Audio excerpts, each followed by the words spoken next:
Andropause या male menopause एक ऐसा शब्द है जो आम बोलचाल की भाषा का है। मेन में टेस्टोस्टेरोन कम होने लगता है और उसको लो टेस्टोस्टेरोन सिंड्रोम कह सकते हैं। सीधा सीधा मतलब है कि मेन में टेस्टोस्टेरोन लेवल्स कम होने लगे हैं, जिसके कारण उनमें कुछ ऐसे सिम्टम्स दिखाई देते हैं जो कि 50 के आसपास नहीं होने चाहिए। मेन में 30 साल के बाद टेस्टोस्टेरोन 1% से कम होने लगता है। अचानक एब्डोमिनल फैट बढ़ता है, मसल मास कम होने लगता है, बोन में पेन होना शुरू हो जाएगा, एनर्जी में कमी होगी। पर अगर आपकी लाइफस्टाइल ऐसी है कि जहाँ पे बहुत अल्कोहल है, स्मोकिंग है, बहुत स्ट्रेस है, एंजाइटी है, आपका नींद बराबर नहीं हो रहा है, आप अपना वेट मैनेजमेंट नहीं कर पा रहे हैं, आपकी कोई एक्सरसाइज नहीं है, तो इस हार्मोन पे काफी असर पड़ जाता है। नमस्कार, मैं हूँ राजेश्वरी और मैं हूँ doctor Manisha and you are on chit chat with Rajeshwari and doctor Manisha. आज का मुद्दा है एक अहम मुद्दा जिसके बारे में लोग बहुत कम जानते हैं, एंड्रोपॉज या मेल मेनोपॉज। ये मैं जानती हूँ कि बस कहने वाले शब्द है, जो सही शब्द क्या है इसको समझने के लिए सही ढंग से। एंड्रोपॉज या मेल मेनोपॉज एक ऐसा शब्द है जो आम बोलचाल की भाषा का है, पर साइंटिफिकली देखें तो इसमें मेन में टेस्टोस्टेरोन कम होने लगता है और उसको लो टेस्टोस्टेरोन सिंड्रोम कह सकते हैं, एजिंग मेल में एंड्रोजन डेफिशिएंसी कह सकते हैं। ऐसे कई सारे नाम हैं और सीधा सीधा मतलब है कि मेन में टेस्टोस्टेरोन लेवल्स कम होने लगे हैं, जिसके कारण उनमें कुछ ऐसे सिम्टम्स दिखाई देते हैं जो कि 50 के आसपास नहीं होने चाहिए। तो वो कब होने चाहिए? आइडियली 60 के आसपास। देखिए, मेन में 30 साल के बाद टेस्टोस्टेरोन, जो कि एक मेल रिप्रोडक्टिव हार्मोन है, 1% से कम होने लगता है और 60 तक और ज़्यादा कम होता है। पर अगर ये इन बिटवीन होने लगे 30 से 60 के उम्र के बीच में, तो उसको हम कहेंगे कि प्रीमेच्योर एजिंग, जिसके कारण कि हार्मोन्स कम होने लगे हैं। मैं ये समझती हूँ कि ये जो मुद्दा है ये बहुत कम डिस्कस्ड है और इस पर अच्छी खासी चर्चा हो सकती है समझने के लिए, क्योंकि बहुतों को इस बारे में पता ही नहीं है, इस कॉन्सेप्ट के बारे में नहीं पता। जैसे कि मेनोपॉज शब्द तो लोगों को पता है, पेरीमेनोपॉज बहुत लोग अभी भी नहीं जानते, जो कि अपने आप में एक लंबा चलता हुआ सफ़र है जो मेनोपॉज से ज़्यादा लंबा खिंचता है। वैसे ही आदमियों की लाइफ में जब उनके हार्मोन्स कम होते हैं, उनका जो प्राइमरी हार्मोन जिसको हम कहते हैं टेस्टोस्टेरोन, बोलने में हाँ। तो ये जब कम होता है तो ये टेस्टोस्टेरोन जो है, ये पहले तो ये सिर्फ एक सेक्सुअल हार्मोन है या इसके लिए और मतलब किन उनकी लाइफ को किस तरह से असर करता है, ये हम समझ लेते हैं पहले। टेस्टोस्टेरोन बड़े सारे आपके ऑर्गन्स पे इफेक्ट करता है। सबसे पहले वो मेन में सेक्सुअल रिप्रोडक्टिव ऑर्गन्स को परिपूर्ण होने में मदद करता है। दूसरी चीज़, आपका जो ब्लड सेल्स बनते हैं उसको बनाने में मदद करता है। ऑस्टियोसेल्स यानी बोन सेल्स को बढ़ाने में मदद करता है। तीसरी, मसल मास। तो आप देखेंगे कि टेस्टोस्टेरोन सप्लीमेंट्स लेते हैं जो बॉडी बिल्डिंग करते हैं, तो मसल बनाने में मदद करता है। टेस्टोस्टेरोन आपके बालों को इफेक्ट करता है, आपके स्लीप को इफेक्ट करता है, आपके स्किन को इफेक्ट करता है, ये आपके एनर्जी लेवल पे भी इफेक्ट करता है। तो जैसे जैसे कम होने लगता है, आपको सिम्टम्स क्या नजर आएंगे? तो there is fatigue, there is reduced mental sharpness. Testosterone intelligence पे भी इफेक्ट करता है। मतलब कि जैसे हम लोग कहते हैं कि पेरीमेनोपॉज मेनोपॉज के अंदर ब्रेन फॉग सा होता है, सडनली चीजें छूट, मतलब वही चीज even main go through it. हाँ, जो हार्मोन का एक काम है, अगर वो कम हो जाए तो थोड़ा बहुत असर पड़ता ही है। मूड स्विंग्स हो सकते हैं, एंजाइटी हो सकती है, ये तो आपके साइकोलॉजिकल लेवल पे हो गए। अब फिजियोलॉजी या शरीर पे असर देखेंगे तो देखेंगे कि अचानक एब्डोमिनल फैट बढ़ता है, मसल मास कम होने लगता है। आप देखेंगे अब मसल बिल्ड करने में आपको ज़्यादा जद्दोजहद करनी पड़ रही है। बोन में पेन होना शुरू हो जाएगा 50 के आसपास, तो वो है ऑस्टोपीनिया, कि आपके बोन सेल्स थोड़े कम होने लगे हैं। एनर्जी में कमी होगी, थकान बनी रहेगी। ये सारे लक्षण जब आपको दिखने लगे तो आप समझ जाइए कि आपके कुछ हार्मोन्स कम ज़्यादा हो रहे हैं। अगर 30 से लेकर के 60 के बीच में ये होने लगता है तो ये जल्दी हो गया है। तो क्या हम ये समझें कि ये मॉडर्न डे की प्रॉब्लम है कि जैसे मेनोपॉज लोगों को जल्दी होने लगा है और लेडीज़ को, उसी तरह ये आदमियों के लाइफ में भी ये थोड़ी चेंज आ गई है? हाँ, लाइफस्टाइल का इस पे बहुत असर पड़ता है। अब समझना ज़रूरी है कि 30 साल में नहीं होगा, ये 40 से 50 के बीच में आपको लक्षण दिखते हैं। धीरे धीरे कम होता है। ये एकदम ऐसे नोज डाइव नहीं करता है, ये हार्मोन बड़ा ग्रेजुअली डिक्लाइन करता है। पर अगर आपकी लाइफस्टाइल ऐसी है कि जहाँ पे बहुत अल्कोहल है, स्मोकिंग है, बहुत स्ट्रेस है, एंजाइटी है, आपको आपका नींद बराबर नहीं हो रहा है, आप अपना वेट मैनेजमेंट नहीं कर पा रहे हैं, आपकी कोई एक्सरसाइज नहीं है, तो इस हार्मोन पे काफ़ी असर पड़ जाता है। आयुर्वेद में इसको हम जोड़ें तो इसको हम कहेंगे जरा जन्यवादी। जरा इज एजिंग, और एजिंग स्वभाव जन्य है, मतलब कि जैसे मुझे भूख लगती है, मुझे प्यास लगती है, मुझे नींद आती है, मैं पैदा हुई हूँ तो मेरा डेथ भी है, वैसे ही एजिंग एक स्वभावजन्य व्याधि है। पर एजिंग हमारे लिए जरा 60 के बाद होनी चाहिए, पर अगर वो पहले आ जाती है तो उसको हम कहते हैं अकालज जरा या प्रीमेच्योर एजिंग। और उसके कारण अगर आप देखें तो आप देखेंगे आप रोज़ ये कर रहे हैं, बहुत नमकीन खाना खाना, बहुत एसिडिक खाना खाना, आपके खाने में अल्कलीज ज़्यादा है, जैसे आजकल विनेगर्स हो गए, आपने विनेगर ज़्यादा लेना शुरू कर दिया, अंकुरित धान्य का ज़्यादा सेवन करना, अंकुरित जिसमें आपके अंकुर आए हुए हैं, स्प्राउट्स आए हुए हैं, आपने एकदम नवीन अन्न का सेवन शुरू कर दिया, शुष्क सब्जियां, शुष्क इज डेसिकेटेड वेजिटेबल्स, शुष्क मांस, ये सारे कारण हैं आपके टेस्टोस्टेरोन लो होने का या अकालक जरा का। उसके अलावा क्रोध है, शोक है, भय है, ये मेंटल रीजंस हैं कि आपका टेस्टोस्टेरोन कम होता चला जाता है और आप प्रीमेच्योर एजिंग की तरफ बढ़ते चले जाते हैं। मतलब कि आपकी लाइफस्टाइल से आपके हार्मोन्स पर असर हुआ और जैसे आपके हार्मोन्स डिप होने लगे तो ये सारी प्रॉब्लम्स और बढ़ जाती हैं, बहुत ज़्यादा बढ़ जाती है। So just come to think of it कि जो आजकल, आई डोंट नो इफ यही कारण होगा, आई एम श्योर बहुत से और चीज़ होंगे, बट क्या ये भी एक कारण हो सकता है कि हार्ट हेल्थ पे असर पड़ता हो लोगों के बिकॉज ऑफ टेस्टोस्टेरोन गोइंग लो? हाँ, अब टेस्टोस्टेरोन ना आप जैसे कम होता रहेगा आप देखेंगे कि थोड़ा कोलेस्ट्रॉल में ऊपर नीचे होने लगा है, आपका एचडीएल अच्छा कोलेस्ट्रॉल कम हो जाता है, आपके शरीर में इन्फ्लेमेशन बढ़ने लगता है। वो इन्फ्लेमेशन बढ़ा तो आपके मेजर ऑर्गन्स में भी बढ़ेगा, तो हो सकता है आपको हार्ट इन्फ्लेमेशन हो, आपको ब्लड प्रेशर बढ़ने लगे, और ये दोनों इंटर रिलेटेड है। चूंकि मैं बता रही हूँ कि लाइफस्टाइल ऐसी है कि जिससे वार्धक्य जल्दी आए, क्योंकि वायु की वृद्धि हो रही है। जितने कारण मैंने बताए हैं वो सारे रुक्षता के, हाँ, ड्राइनेस बढ़ाते हैं, वायु का वर्धन करते हैं, और इस सब चक्कर में ये जो हार्मोन्स जो आपको नरिश करते हैं उनका भी डिप्लीशन होने लगता है। तो ये सब इंटर रिलेटेड है। मेटाबॉलिक सिंड्रोम और लो टेस्टोस्टेरोन आपस में जुड़े हुए हैं। मेटाबॉलिक सिंड्रोम होता है प्री डायबिटीज़, एब्डोमिनल फैट, या एक्चुअली शुगर आपका शरीर में बढ़ने लगना। इट्स वेरी इंटरेस्टिंग कि एक हार्मोन ऐसा है जिससे आपका पूरा जो ढांचा है वो हिल सकता है, बट इस पे कोई डिस्कस नहीं करता है, और अगर करते भी हैं तो बहुत दबी आवाज़ में करते हैं। Why is it that this problem is not discussed? Is it because ये सेक्सुअलिटी पे, सेक्सुअल इंटरेस्ट पे, बच्चा पैदा करने की क्षमता पे डिपेंडेंट है, इसलिए लोग खुलकर बात नहीं करते हैं? मुझे ऐसा लगता है कि टेस्टोस्टेरोन को हम पुरुष जोड़ते हैं पावर से, पोटेंसी से, पैशन से। तो अगर उनको लगता है कि उनका पावर कहीं ऊपर नीचे हो रहा है, जो कि नेचुरल चीज़ है, होगा ही, तो उसके बारे में झिझक बनी रहती है। और मुझे नहीं लगता कि इसको डिस्कस करने में कोई भी दिक्कत है। ये आपका शरीर है, उसमें कभी ना कभी कुछ ना कुछ ऊपर नीचे होता रहेगा, और उसको करेक्ट करना ही आयुर्वेद का मेन मिशन है। Coming back to that point, क्योंकि हम आयुर्वेद से रिलेटेड बातें करते हैं और हमने ये कहा कि ये जो टेस्टोस्टेरोन, मैं बोलते वक्त हमेशा ये गड़बड़ करती हूँ, टेस्टोस्टेरोन जो है ये कम हो जाता है बिफोर टाइम, और हमने ये जोड़ा है मोस्टली लाइफस्टाइल की वजह से। हाँ जी। तो आज से कई 100 साल पहले जब लाइफस्टाइल ऐसी नहीं थी, तब क्या लोगों को ऐसे प्रीमेच्योरली ये प्रॉब्लम होती थी, या ये प्रॉब्लम इतना रैम्पेंट था, या एक आधा दो को होती थी?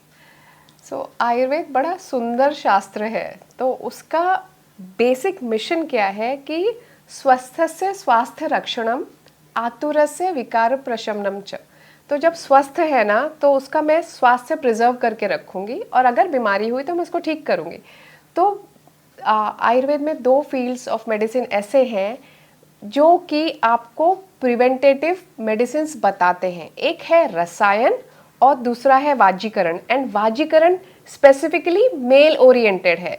रसायन इज जरा व्याधि नाशनम, मैंने अभी थोड़ी देर पहले कहा जरा, तो rasayan is anti aging and vajikaran is something which promotes virility या सेक्सुअल डिजायर्स और स्पर्म पैरामीटर्स को ठीक रखने के लिए बड़े सारे हर्ब्स और लाइफस्टाइल बताए गए हैं, जिससे कि आपका टेस्टोस्टेरोन लेवल, जिसके वजह से आपका सेक्सुअल फंक्शंस बराबर रहते हैं, वो मेंटेन रहता है।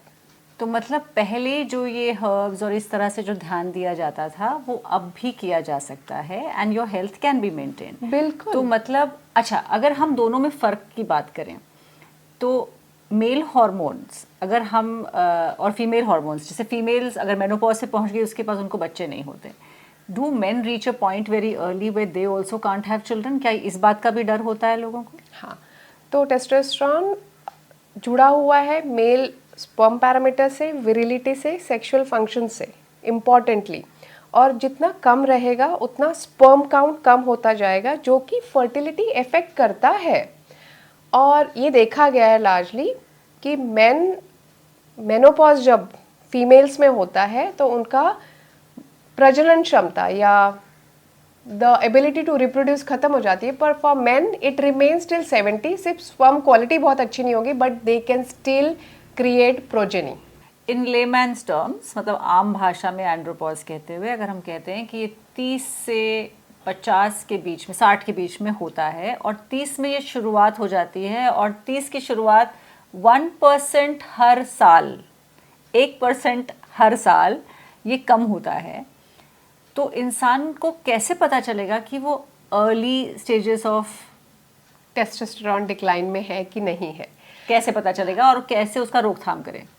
तो अगर आपका एब्डोमिनल फैट बढ़ रहा है, आपका मसल मास कम हो रहा है, आपको बहुत ज़्यादा गुस्सा आ रहा है, एंग्जाइटी है, मूड स्विंग है, अलर्टनेस कम हो रही है, आपका प्री डायबिटिक रेंज में आप पहुंच रहे हो, शरीर में इन्फ्लेमेशन रहता है, इसके अलावा अगर आपका सेक्सुअल डिसफंक्शन है कि इरेक्टाइल डिसफंक्शन है या प्रीमेच्योर इजैकुलेशन है या इनफर्टिलिटी फेस कर रहे हैं, तो आप ज़रूर टेस्टोस्टेरोन चेक करवाइए। और टेस्टोस्टेरोन लेवल्स नॉर्मल मतलब 12 नैनोमोल पर लीटर होता है, और एक फ्री टेस्टोस्टेरोन होता है जो 50 से 200 के बीच में नॉर्मल माना जाता है।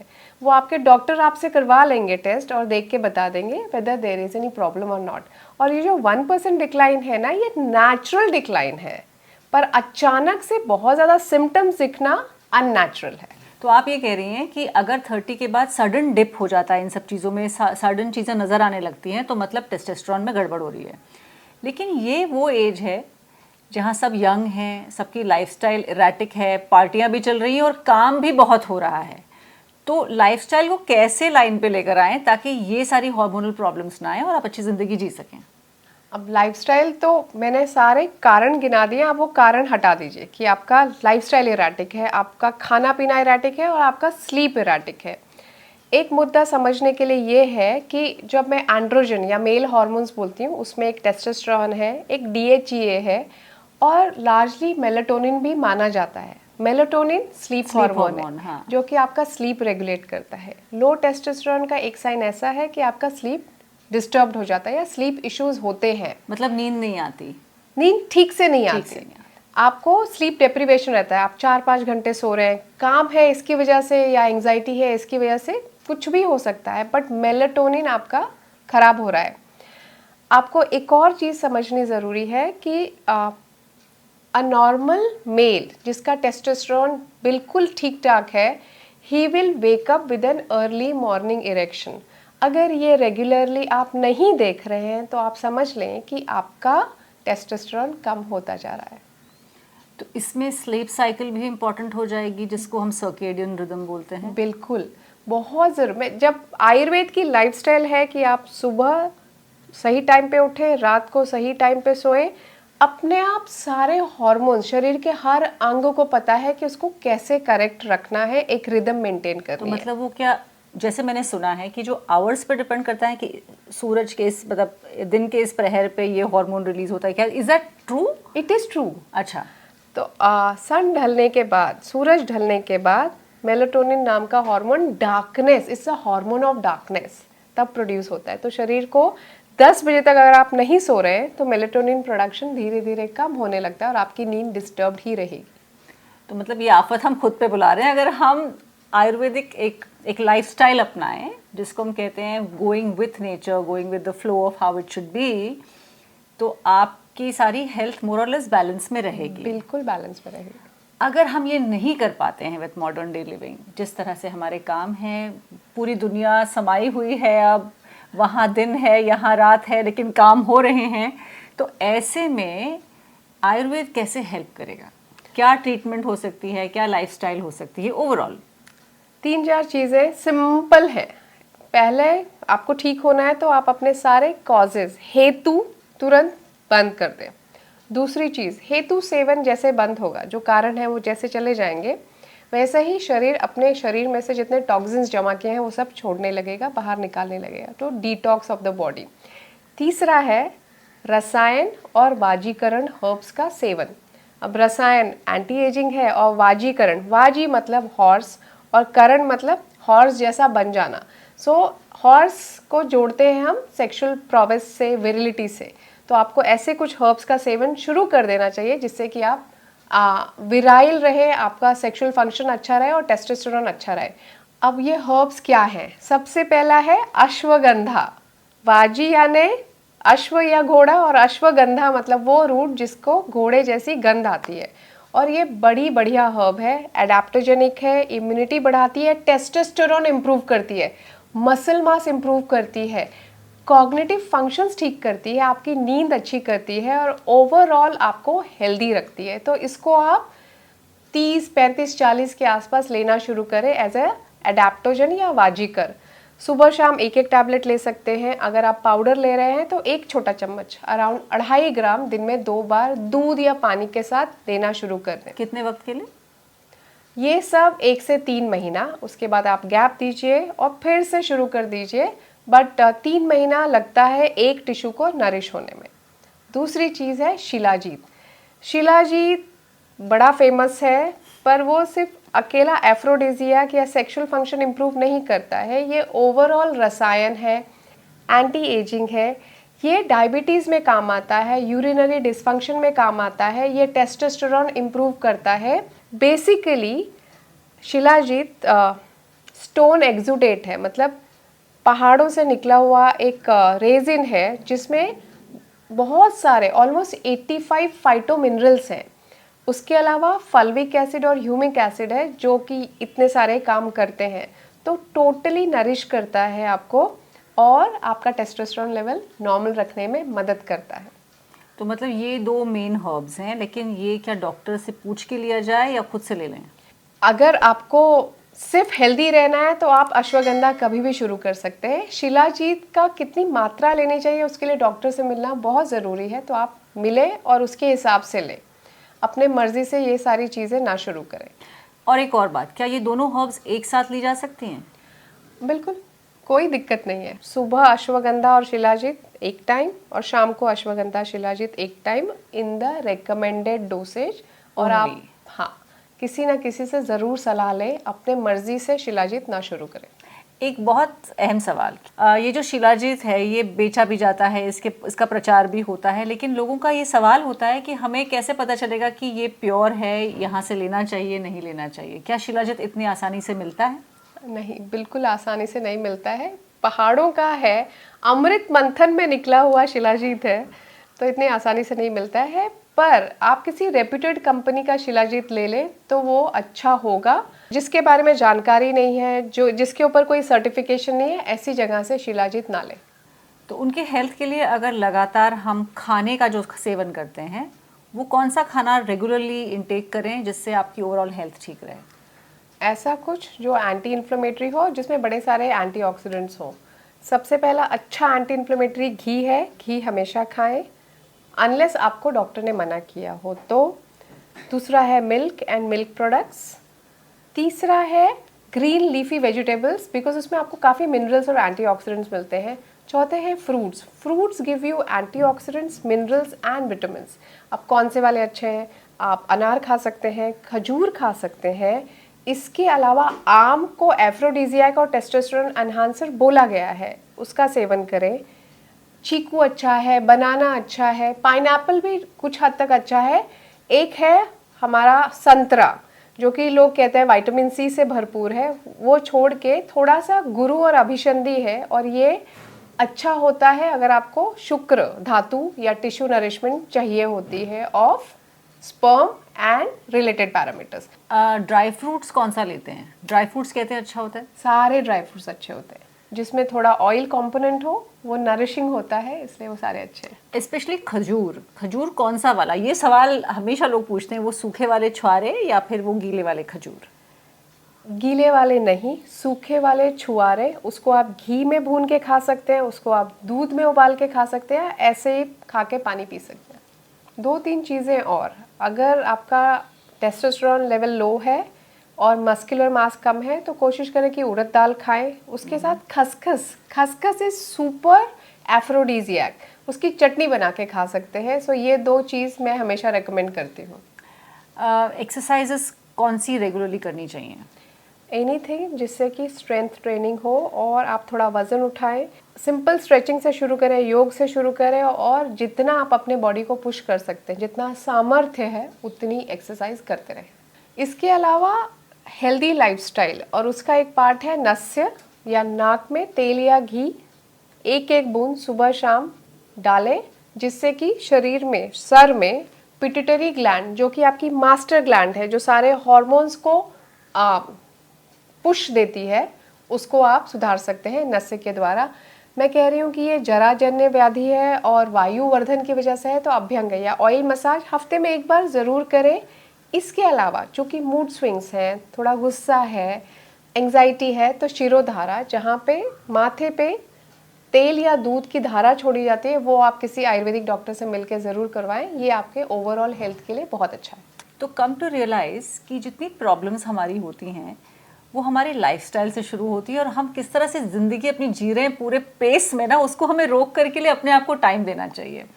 और ये एंड्रोपॉज, अगेन लेमैन्स टर्म, हम इसको डिस्कस इसलिए कर रहे हैं क्योंकि हम ज़्यादातर मेनोपॉज सुनते हैं, औरतों की प्रॉब्लम्स के बारे में सुनते हैं कि women go through this and which we do, अपनी प्रॉब्लम्स हैं, लेकिन साथ ही साथ we have men who are going through their emotional issues, उनकी अपनी हेल्थ इश्यूज़ खड़ी हो रही हैं, उनको भी प्रॉब्लम्स हैं जिसके बारे में ज़्यादा बातचीत नहीं होती है। सो वी हियर यू, और ये सारी प्रॉब्लम्स सॉल्व होती हैं। जहाँ पीस ऑफ माइंड मिल जाता है वहाँ आधी प्रॉब्लम्स वैसे ही सॉल्व हो जाती हैं। और हम ये कहते हैं कि जब आदमियों में ये प्रॉब्लम होती है तो ये डिस्कस वो नहीं करते आपस में भी, आधे इन डिनायल, लेकिन जिस चीज़ की जानकारी ही ना हो तो वो डिनायल वाली बात आती नहीं है। And I think even women don't know what the main go through. तो इस बारे में जानना, बात करना बहुत ज़रूरी है, एंड आपस में ये सॉल्व हो जाती हैं। इनफैक्ट अगर the man and the woman in the house are going through the same problems at the same time, आप देखिए इलाज मोर और लेस वही हैं सारे, एंड मिलकर ये प्रॉब्लम भी सॉल्व हो जाएगी। इसी के साथ let's break a few myths. इस प्रॉब्लम को लेकर बहुत सारे मिथ्स हैं जिनको समझना और तोड़ना ज़रूरी है। मिथ नंबर 1 कि एंड्रोपॉज और मेनोपॉज एक ही चीज़ है। शब्द आपने पॉज वाले यूज़ कर लिए हैं, पर दोनों काफ़ी अलग है। मेनोपॉज यानी औरतों में रिप्रोडक्टिव क्षमता खत्म हो चुकी है, प्रोजनी नहीं हो सकती, जबकि बच्चा नहीं हो सकता। हाँ, बच्चे नहीं हो सकते। बट एंड्रोपॉज वैसा नहीं है। एंड्रोपॉज में हार्मोन्स नीचे हुए हैं, पर चांसेस कि उसमें से बच्चे पैदा हो सके, रिप्रोडक्टिव हेल्थ बनी रहती है। तो ये पूरी तरह प्रजनन क्षमता आदमियों की खत्म नहीं होती है, तो दोनों सेम नहीं है, दोनों की ट्रीटमेंट भी सेम नहीं है। वैसे मिथ 2, लो टेस्टोस्टेरोन लेवल्स नॉर्मल हैं जैसे आपकी उम्र बढ़ जाती है। जैसा कि कहा गया है कि टेस्टोस्टेरोन धीरे धीरे कम होता है, पर low level is not normal. एक नॉर्मल थ्रेशोल्ड है 12 नैनोमोल पर लीटर। अगर आपका उससे बहुत कम हो रहा है, 7, 8, 9 पे है, और ये 50-40 की उम्र में है, then it is a problem. और हर उम्र दराज पुरुष में ज़रूरी नहीं है कि टेस्टोस्टेरोन लेवल इतना कम हो जाए। ओके। मिथ नंबर 3 कि अगर मुझ में कोई सिम्टम्स नहीं है एज अ मैन, जो हमने बताए, तो मतलब मेरा टेस्टोस्टेरोन लेवल बिल्कुल नॉर्मल है। कई बार सिम्टम्स तुरंत नहीं दिखते हैं और टेस्टोस्टेरॉन कम हो सकता है, तो ऐसा ज़रूरी नहीं है कि सिम्टम्स नहीं है तो सब कुछ ठीक है। तो मतलब इंसान को चेकअप करा लेना चाहिए, किस वक्त पे पहला टेस्ट करा लेना चाहिए? आपका मोटे मोटे तौर पे आप अपना पूरा ब्लड काउंट, शुगर लेवल और कोलेस्ट्रॉल लेवल चेक करा लेंगे तो आपको एक आइडिया मिल जाएगा कि देयर इज सम प्रॉब्लम, और वो आगे जाके टेस्टोस्टेरोन से जुड़ ही जाता है। ओके, तो वो आगे की बात है, बट आगे एटलीस्ट की बात। आपने टेस्ट आप अपने कराएं तो ओवरऑल हेल्थ के बारे में आपको मालूम पड़ जाएंगे। जैसे हमने पहले डिस्कस ही किया है कि low testosterone also will affect your overall health and other parameters. इसी के साथ आज का हमारा ये डिस्कशन एंड्रोपॉज यहीं पर ख़त्म होता है। ये हमारी सीरीज़ पे था जहां हमने डिस्कस किया perimenopause, menopause and andropause. Andropause जो कि एक लेमैन्स टर्म है।